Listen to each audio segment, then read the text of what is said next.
The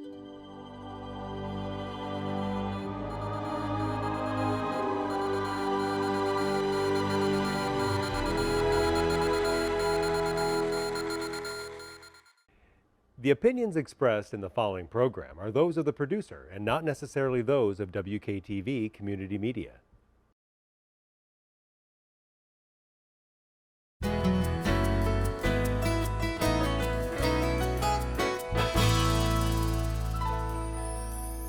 Hello, West Michigan. This is Grand Tap Media Business TV. My name is Pamela Keim, your host. The spirit of the show is to introduce West Michigan to all the businesses, nonprofits, individuals that can help us thrive in our lives. We have a very special guest for you today. When I reached out to my friends in search of guests, she is one of the top people that came my way. And when I did some research on her, I thought I am going to share her organization or her company with West Michigan. My guest today is Julie Dankovich, and she is the owner of Designed Future. And for all those people out there that might be struggling or don't think that their future can change, or maybe feel like there's just too much for them to handle, this is the person you're going to want to talk to. So I want to share Julie Dankovich with West Michigan and learn all about her nonprofit that is going to help maybe you or someone you love. Welcome to the show, Julie. Thank you, Pamela. Oh my goodness. Okay. Your name came up with a mutual friend of ours. Thank you very much, Jennifer. I did some research on you, but I want to let's just start off. Most of this interview is going to be as we were having a conversation either at a social setting or maybe at a network event, and I don't know much about you, so then I'm gonna say, who is Julie? What is Design Future? And then in the back of my mind, how can I share this with West Michigan to help so many people out there that may be struggling now that we're post-COVID? Yeah. And maybe their whole life's been flipped upside down with this, and they're like, you know what? I'm getting too old. I don't think I'm going to have much. I'm going to be able to change in a short period of time. But that's why I wanted you on the show. Thank you.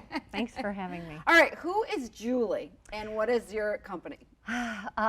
So Designed Future is a nonprofit that I started at the end of, it was fourth quarter 2014. I had been in banking for over 12 years and had loved it and was very successful in it. And the year before I had resigned from my job, my dad had become terminally ill and we brought hospice in. So I spent that last week of his life with him discussing the dying process, his thoughts on where do you think you're going after you die. He was scared, but was able to relate a great many things to me. The night before he had died, he had said, Julie, have you ever thought that this program that you're delivering is actually your life's purpose and not banking? So the program that I lead at our nonprofit is something that I'd been doing 4 times a year to people in need. It didn't matter what the need was. If you were going through a divorce, if you were diagnosed with an illness, if you experienced extended periods of unemployment.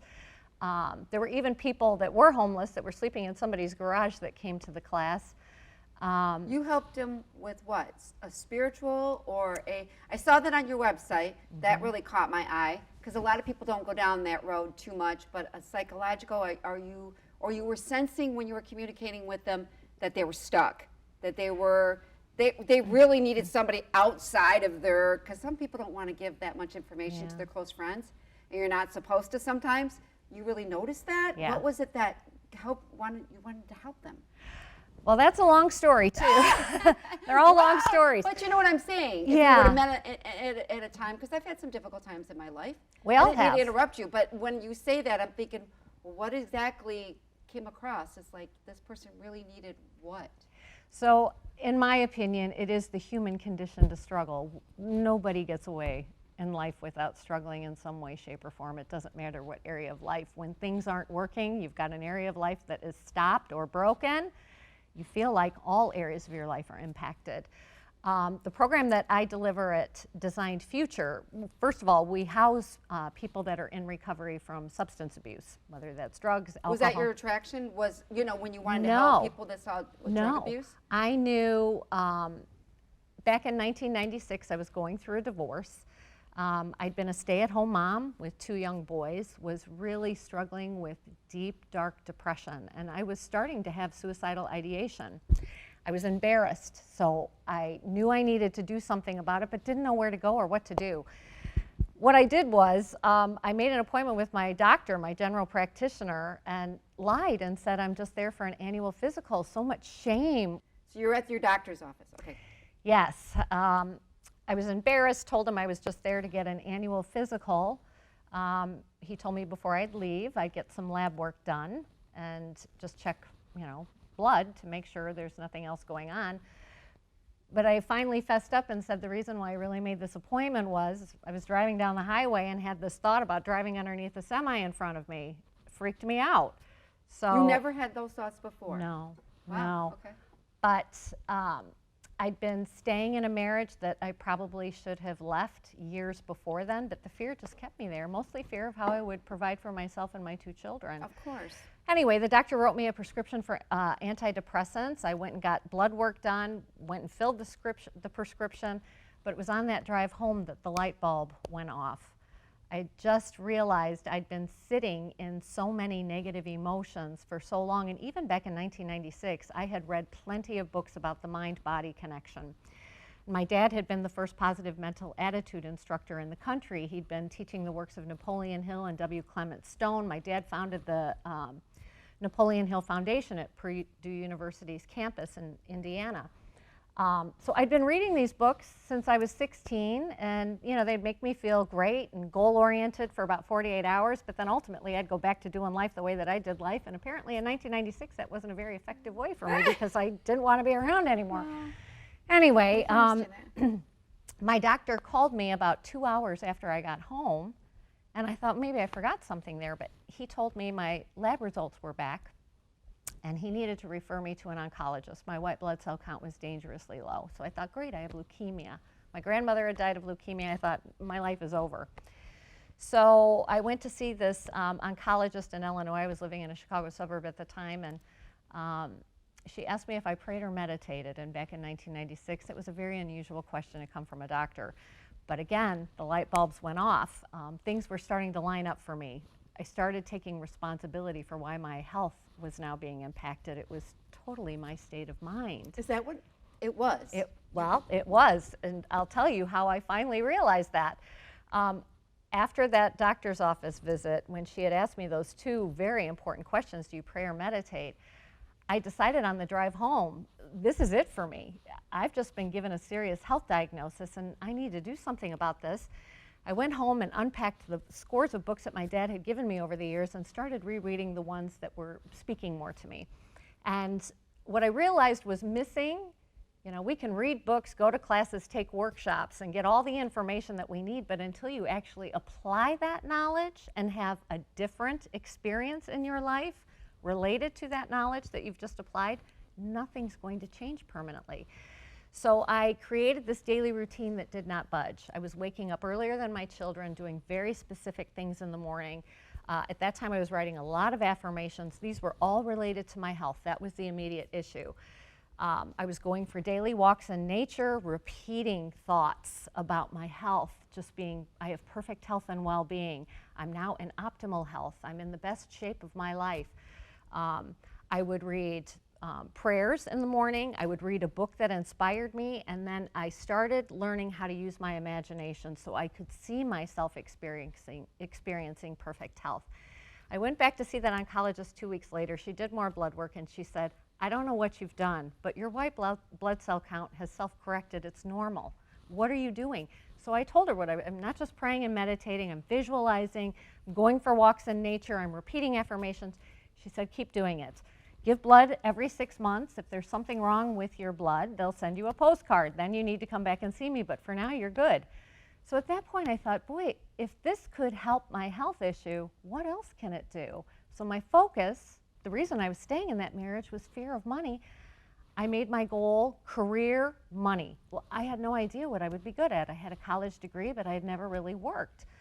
So I set my goal to make a certain amount of money. And at that time I thought, I'm shooting for the stars. I'm going to make more than my ex-husband made. So I'm going to say I'm making over $100,000 a year at a job that I love with great health benefits, because I realized health insurance is important to me now. Yes. You learn that more and more when you get older. Yes. And I needed a flexible schedule so I could still be with my kids. Right. Well, so that became my focus during my morning and evening walks, and I was doing certain things throughout the day too, mostly with visualization techniques or writing things. I was journaling a lot. One job opportunity went into the next job opportunity, which led to the job opportunity, which really provided me with that lifestyle. So I was living a very comfortable life, traveling, taking lots of great vacations, big house, car, all of that. And At this point, were you divorced?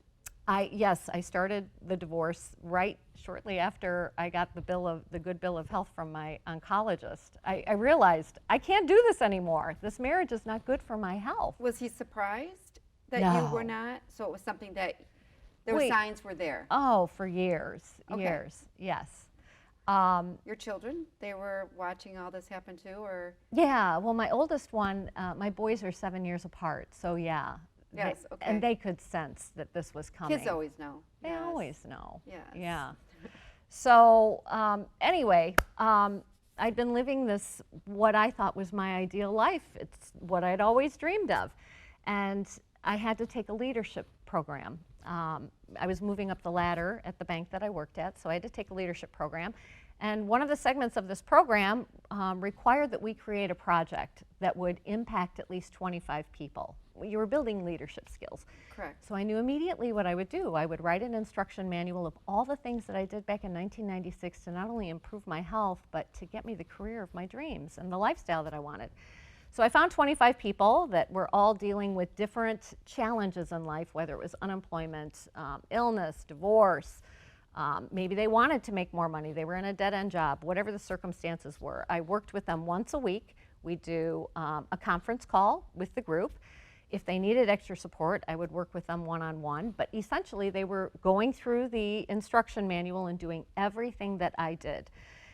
Well, after 4 weeks, every single one of those people had a breakthrough in whatever area of life they needed to have a breakthrough in. So, you know, I was telling people, there's nothing unusual about me. There's nothing special. This is for anyone.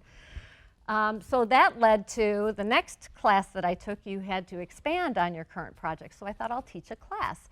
So it became a weekend class, Friday, Saturday, and Sunday, where I'd invite 25 people to my house. All of them were strangers except for a few people. And again, I'd walk them through this daily routine. I'd give them all kinds of tools and strategies to practice. Made it very clear, you have to practice that or nothing's going to change. So that's what I was doing 4 times a year. Never told anyone at the bank I was doing this. For some reason, I thought it was a conflict of interest, helping other people. Well, when you talk about the process that you created, basically what it is, on your daily, when you're doing it with colleagues, may I ask, could you bring up spiritual stuff? Because No. maybe today you aren't able to do that. No. So it wasn't, but were you thinking it might have been more of a spiritual connection to, you know, we all feel something spiritual. We may not be able to put it into words, Yeah. but we all know that we're more, many of us out there may believe that we're mind, body, and spirit, right? The mind is, the spirit is pretty much got, if you listen to your spirit, as I hear from other people, you know, it tells the mind what to do. It's not the mind telling the spirit what to do. It's the other way around. But anyways, but we still have free will, and we still have commands that we have the power as was given to us, as many people believe. Yep. But anyway, so when you were talking to some of these people, I'm just curious because I'd be talking to you. I'm like, okay, when you say meditation or visual, where is it coming from? Where is that center? I guess center, where you can say this is what I am. That's a part of my body. Yeah. That is. What may I ask how that played out with your colleagues? I never shared any of this with them. I thought they'd think I was swinging from a different tree. But they went along with it, all of them, and thinking it was. Did anybody say that? Well, this is hokey. No, I never told them I was leading this program 4 times a year. No. I meant when you pilot this in your leadership program at work, you got everybody that you said after 4 weeks, they were. So the leadership program that I took, I was instructed to do that from my manager. but they didn't care what your project was. They were just looking for you to fine-tune your leadership skills. So this program that I adopted and created, they had no idea what my project was. I wasn't leading it to anybody at the bank. Okay. I just created this project. They could see my leadership skills blossoming, and I, was moving up on the ladder. So I should tell you about the program, because it's really the most important component and what distinguishes us from anybody else as a nonprofit. What I love about the program is it meets anyone where they are in life. It doesn't matter if you have nothing and you've been sleeping under a viaduct, or if you've experienced some level of success and you want to up your game a little bit. So the program has strategies that I had learned about. That they're some of the best strategies from psychology. There's some strategies from neuroscience. There's a heavy spiritual component that's based in Buddhism. I was raised Catholic, but though I love the ritual aspect of Catholicism, so do I. some of the things like shame and guilt that are imposed on you, and concepts of hell, and you're going to be punished if you're doing this, and you might be rewarded if you do that. That didn't sit well with me. In my own psychology, it didn't. So Buddhism considers that absolutely anything is possible. So it opens your mind to lots of concepts that you wouldn't have normally thought about. And then there's a quantum physics component. Which was a big, I will have to interrupt, that just was becoming popular years ago. Now we hear it everywhere. Yes. And for all those, could you share, Julie, what that is? Yes. Because it is.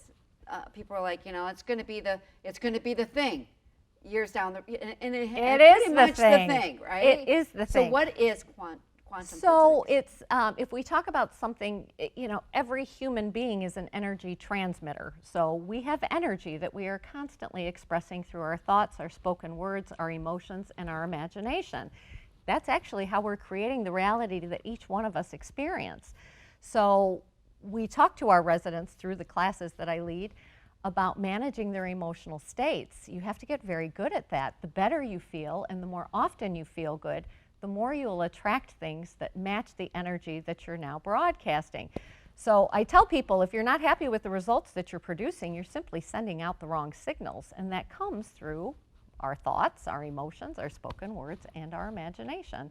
So in my point of view, there is no other way to live. If you do not take control of your mind and direct it towards the things that you want to experience in this lifetime, your mind's going to pick it out for you. And it's all based on programming that you acquired from your formative years, from 2 to 3 years of age until you're about 21. If our parents weren't very highly evolved people and didn't know how to manage their emotions, we're role modeling their emotional reactions to stress. We just adopted those by default. So we have to learn how to do things differently. So that's really what we teach at Designed Future. And I realized that component of what we offer, we house people, we feed them, we clothe them, we give them everything that they need.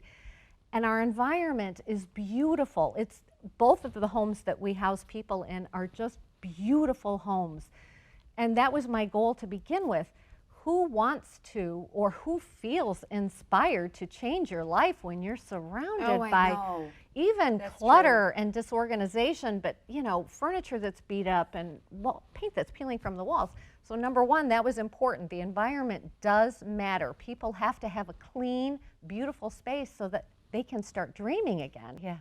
Right. So I teach our residents in part of the classes that we've been born with free will. We've all been gifted with that, and we came here to create whatever we want to experience. And if you take an example of money, for instance, that's an easy one that everybody can relate to.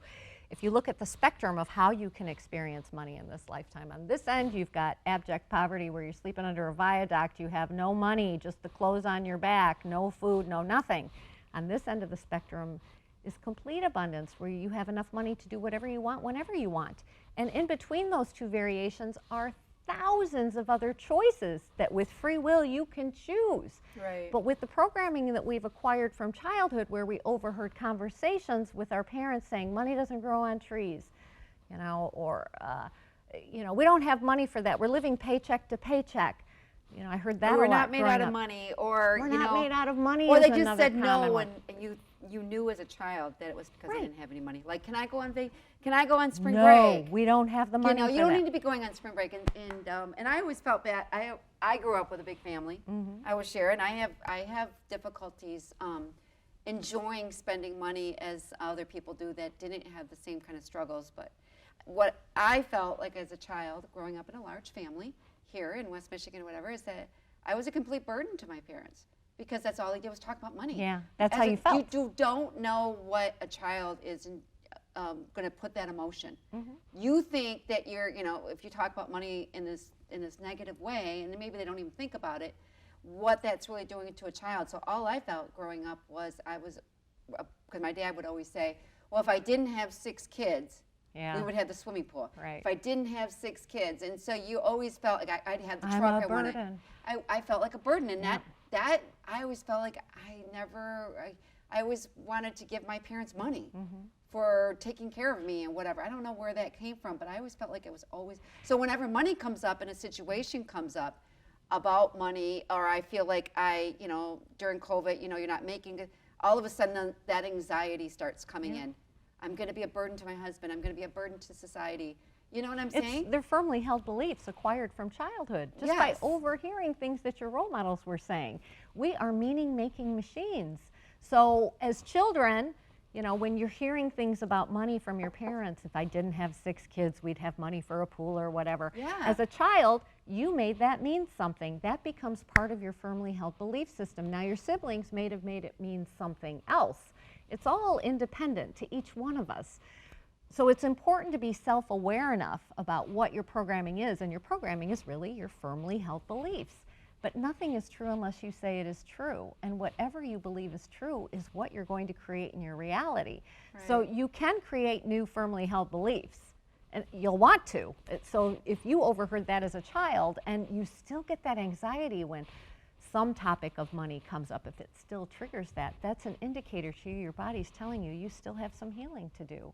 I know, and I don't know, and I will share with you, it is a difficult struggle, especially, losing my brother-in-law just recently. It's been just a week ago. We haven't even had his memorial funeral, but what's going to happen to my sister? And he hasn't put everything in place to take care of her and whatever. And she's older than I am, so you can imagine the anxiety that would bring. And where the family's role in this is. Does that make sense? Yeah. All of a sudden, here we go. We're back to nobody created a financial future for themselves because we grew up and my parents didn't do the same thing. Yeah. So you pick this up and you're just like, oh my God, I'm going to end up you start feeling this anxiety, or I'm going to end up just like this. I got to think. I got to do something. Yeah. I got to do something Panic, different. panic, anxiety. Always in a panic when it comes to money, and there's a lot of people out there. Yeah. And then when things are going well, you're almost like, I don't know if you self-sabotage yourself. Sure. Some people do. Does that make sense? Yeah. And I just enjoy money like everybody else, enjoy living in a nice home, whatever.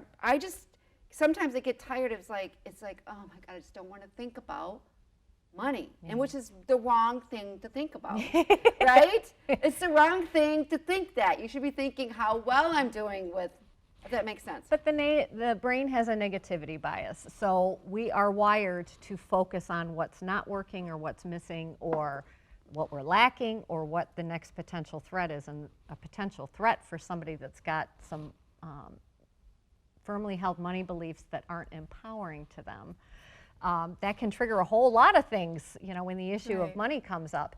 But where was I going with this?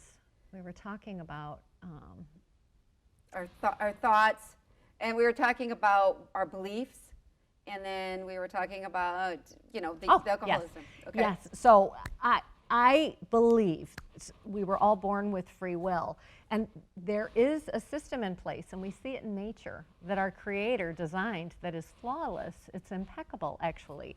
If you see, I point out to an oak tree that's in the yard of our neighbor's house next to our first location. It's a big oak tree, and in the summer and in the fall, late summer, early fall, it starts developing acorns that then drop from the branches onto the ground, and then squirrels, dogs, humans, birds, they unknowingly come and start pressing it into the ground, helping Mother Nature keep the Yeah. oak tree reproducing.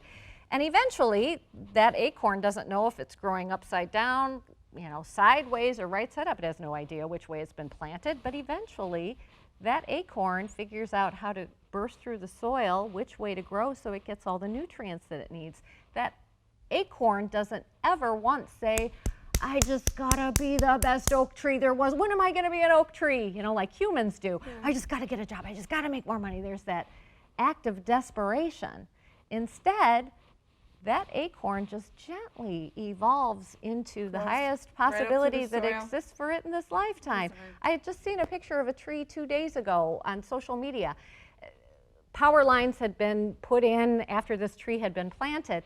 And so the tree had grown up to where the power lines were, and the power lines stopped the growth here. So that tree just started growing this way around the power lines. Isn't and then amazing? up there. Amazing. We see it in the sidewalks. Absolutely. When we were kids, I'm like, how does that go right up the only opening? And still, that tree finds a way not just to survive in that environment that it's been planted in, but it learns how to thrive all on its own. Humans have been wired the same way, but everything that we've been taught, or as life tends to go on and we experience more challenges, we learn not to trust ourselves. We were all born with an emotional GPS. Our emotions are intended to guide us towards things that are actually good for us and to steer us away from things that are not good for us. Right. But we stopped listening to we don't even want to feel our emotions. We're so terrified of them. So we push them down, we numb them and suppress them. And sometimes that's why addictions do develop. It's why a whole lot of things develop. And health issues. Mental health, physical health, of course. So one of the first things to do as a human being, I believe we came here to have the emotional experience of being a human. So stop trying to push those emotions away and start just observing them. That is a very powerful technique, is just being the non-judgmental awareness that knows you're having these crazy thoughts and these emotions that we're labeling are bad. There really isn't a bad emotion. Rage isn't even a negative emotion. No, we're going to finish up on this is our part 1 interview with Julie Dankovich. She's the executive director of Design Future, and we will be doing part 2 next week. So this is Pamela Keim from Grand Tap Media Business TV, and we want to thank Julie for part 1, and stay tuned for part 2 next week. Take care, everyone. Now we'll wave.